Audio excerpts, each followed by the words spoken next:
ప్రభునామంలో మీ అందరికీ ఉదయకాల శుభాలు. ఈ దినం వాక్య భాగాన్ని మనం చూసుకున్నట్లయితే మత్తయి సువార్త 22వ అధ్యాయము 1-14 వచనాల్లో ప్రభువైన యేసుక్రీస్తు వారు ఒక గొప్ప ఉపమానాన్ని మనకు తెలియజేశాడు. ఆ చివరి 14వ వచనంలో ఏమని చెప్పాడంటే, పిలువబడిన వారు అనేకులు, ఏర్పరచబడిన వారు కొందరే అన్నాడు. ఈ వాక్యాన్ని ఎందుకు అన్నాడో తెలుసా? యేసుక్రీస్తు ప్రభువారు మన కోసం ఒక విందును సిద్ధపరిచి ఉన్నాడు. ఆ విందు ఏంటంటే పరలోక రాజ్యం అనే విందు. అయితే ఆ విందును మన కొరకు ప్రభు అయిన యేసుక్రీస్తు వారు శిలువపై తన సొంత రక్తాన్ని చిందించి మన పాపాలను కడిగాడు. మనకు క్షమను, మనకు రక్షణను, శాంతి, నిత్య జీవము అన్నిటినీ సిద్ధపరిచి ఉన్నాడు. అయితే ప్రియ దేవుని బిడ్డలారా, మనం తెలుసుకోవాల్సిన విషయం ఏమిటంటే, విందుకు అందరినీ ఆహ్వానించాడు. మొదట అయితే కొంతమంది తిరస్కరించారు, పంపిన వారిని కొంతమందిని చంపేశారు. అయితే మరలా తన దాసులను పంపించినప్పుడు అక్కడ కొంతమంది ఉండగా అనేకులు ఎవరు కనపడితే వారిని విందుకు ఆహ్వానించమని చెప్పినప్పుడు చాలామంది వస్తారు. అయితే వచ్చిన వారిలో అందరూ పెళ్లి విందు ఆ హాలు నిండిపోతుంది. అయితే ఈ రాజు లోపలికి వచ్చి చూసినప్పుడు ఒక వ్యక్తి మాత్రము పెళ్లి వివాహానికి సంబంధించినటువంటి వస్త్రాన్ని ధరించుకోనకుండా ఉండి ఉంటాడు. అయితే ఈ రాజు అతన్ని చూసి, నా స్నేహితుడా, ఎందుకు నీవు పెళ్లి వస్త్రమును ధరించుకొనలేదు అంటే అతడు మౌనంగా ఏ మాట కూడా మాట్లాడాడు.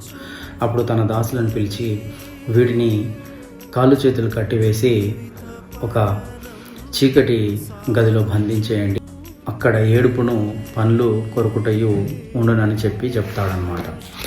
అయితే ఈ వాక్యం ద్వారా మనం తెలుసుకోవాల్సిన విషయం ఏంటంటే, ఇక్కడ పెళ్లి వస్త్రము అంటే మనం చేసేటువంటి పని కాదు, మన నీతి కాదు, మనకున్నటువంటి మంచి పేరు కాదు.